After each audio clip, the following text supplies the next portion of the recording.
नमस्कार.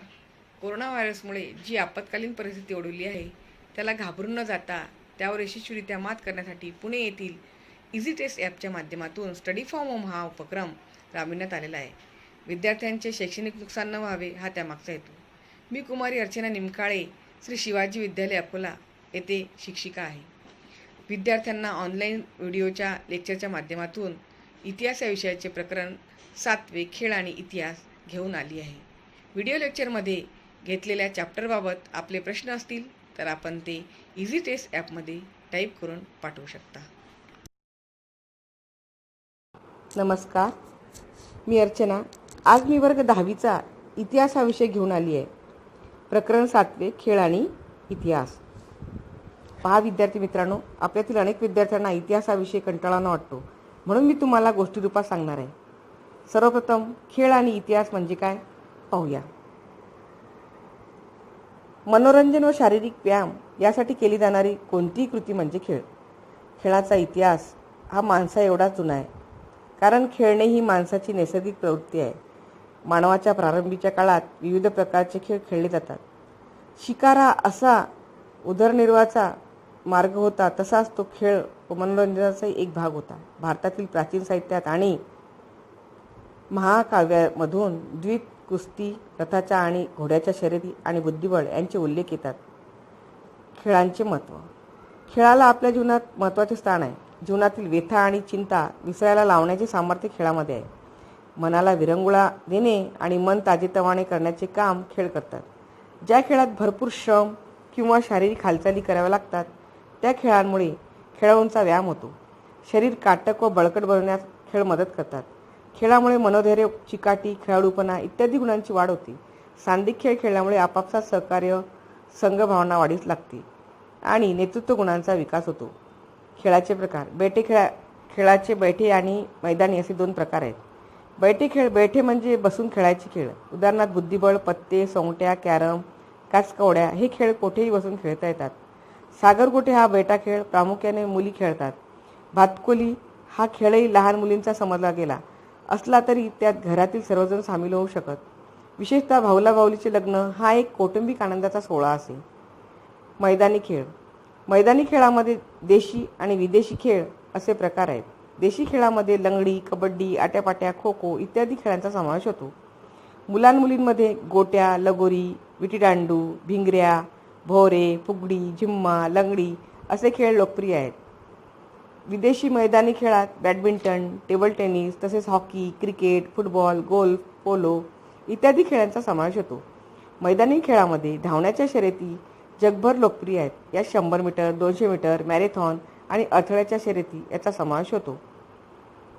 शारीरिक कौशल्यावर आधारित मैदानी खेळांमध्ये गोळाफेक, थाळीफेक, लांब उडी, उंच उडी, पाण्यातील खेळामध्ये पोहण्याच्या शर्यती, वॉटर पोलो, नौकानयन तसेच शारीरिक कसरतीच्या खेळामध्ये मलखांब, दोरीवरचा मलखांब, जिम्नॅस्टिक इत्यादीचा समावेश होतो. साहसी खेळ स्केटिंग आणि स्कीइंग, घसरण्याच्या शर्यती, आईस हॉकी हे खेळ लोकप्रिय आहेत. साहसी व रोमांचकारी खेळांमध्ये प्रस्तारोहण, ग्लायडिंग, मोटरसायकल, मोटार कार यांच्या शर्यतीचा समावेश होतो. आता बघूया खेळाच्या स्पर्धा. खेळांच्या स्पर्धांना जगभर मान्यता मिळाली आहे. ऑलिम्पिक, एशियाड, दिव्यांगाचे ऑलिम्पिक, क्रिकेट विश्वचषक स्पर्धा, हॉकी, कुस्ती, बुद्धिबळ इत्यादी खेळांच्या स्पर्धा जागतिक पातळीवर होतात. आपल्या देशात हॉकी, क्रिकेट हे खेळ लोकप्रिय आहेत. हॉकी हा भारताचा राष्ट्रीय खेळ आहे. या खेळाच्या स्थानिक शहर, तालुका, जिल्हा, राज्य, राष्ट्र आणि आंतरराष्ट्रीय स्तरावर स्पर्धा होतात. राष्ट्रीय आंतरराष्ट्रीय स्पर्धा गाजवणाऱ्या खेळाडूस त्याच क्षेत्रात उत्तम करिअर करता येते. खेळांचे आंतरराष्ट्रीयकरण. 21व्या शतकात खेळांचे आंतरराष्ट्रीयकरण झाले. ऑलिम्पिक, एशियाड, ब्रिटिश राष्ट्रकुल, विम्बल्डन यासारख्या स्पर्धांमधून खेळला जाणाऱ्या क्रिकेट, फुटबॉल, लॉन टेनिस इत्यादी सामन्यांचे थेट प्रक्षेपण दूरदर्शन व अन्य वाहिन्यांवरून जगभर एकाच वेळी केले जाते. ज्या देशांचा त्या खेळात काही सहभाग नाही असे प्रेक्षकसुद्धा त्या खेळांचा आनंद घेत असतात. उदाहरणार्थ क्रिकेट विश्वचषक स्पर्धेत भारत अंतिम फेरीत पोहोचल्यावर जगभरातील प्रेक्षकांनी तो सामना पाहिला. या जगभरच्या प्रेक्षकांनी खेळाचे अर्थकारणच बदलून टाकले आहे. हौशी खेळाडू शिकण्यासाठी सामने बघतात. प्रेक्षक मनोरंजनासाठी बघतात. कंपन्या जाहिरातीची संधी म्हणून सामन्यांकडे बघतात. प्रेक्षकांना सामने समजावून देण्यासाठी निवृत्त खेळाडू खेळांमधून इतिहास आणि तंत्रज्ञानाची प्रगती यावर प्रकाश पडतो. धार्मिक आणि सांस्कृतिक परंपरा समजतात. महाराष्ट्रात दिवाळीत किल्ले करण्याची मोठी परंपरा आहे. या मातीच्या किल्ल्यांवर छत्रपती शिवाजी महाराज आणि त्यांचे सहकारी यांच्या प्रतिमा ठेवतात. महाराष्ट्रातील किल्ल्यांच्या साहाय्याने घडलेल्या इतिहासाला उजाळा देण्याचा एक हा प्रकार आहे. इटलीतील पॉम्पेई शहराच्या उत्खननात एक भारतीय हस्तिदंती बाहुली सापडली. ती पहिल्या शतकातील असावी असा इतिहासकारांचा अंदाज आहे. त्यावरून भारत आणि रोम यांच्यातील परस्पर संबंधाबद्दल अनुमान करता येते. अशा रीतीने उत्खननात मिळालेली खेळणी ही प्राचीन काळी विविध देशांमधील परस्पर संबंधावर प्रकाश टाकू शकतात. खेळ आणि संबंधित साहित्य व चित्रपट. खेळांशी संबंधित साहित्य ही एक नवीन ज्ञानशाखा आहे. खेळांशी संबंधित पुस्तके, कोश नव्याने तयार होत आहेत. मराठी भाषेत नुकताच मलखांबाचा इतिहास प्रकाशित झाला. व्यायाम या विषयावर कोश आहे. खेळ या विषयाला वाहिलेले षटकार नावाचे नियतकालिक पूर्वी प्रसिद्ध होत होते. इंग्रजीमध्ये खेळ या विषयावर विपुल प्रमाणात साहित्य उपलब्ध आहे. खेळ या विषयाला वाहून घेतलेल्या दूरदर्शन वाहिन्या आहेत. अलीकडच्या काळात खेळ आणि खेळाडूंचा जीवनपट यावर काही हिंदी व इंग्लिश चित्रपटांची निर्मिती झाली आहे. उदाहरणार्थ मेरी कोम आणि दंगल. मेरी कोम ही ऑलिम्पिकमध्ये भाग घेणारी आणि कांस्य पदक मिळवणारी पहिली महिला मुष्टियोद्धा आणि फोगट भगिनी या पहिल्या महिला कुस्तीगीर यांच्या जीवनावर हे चित्रपट आधारलेले आहेत.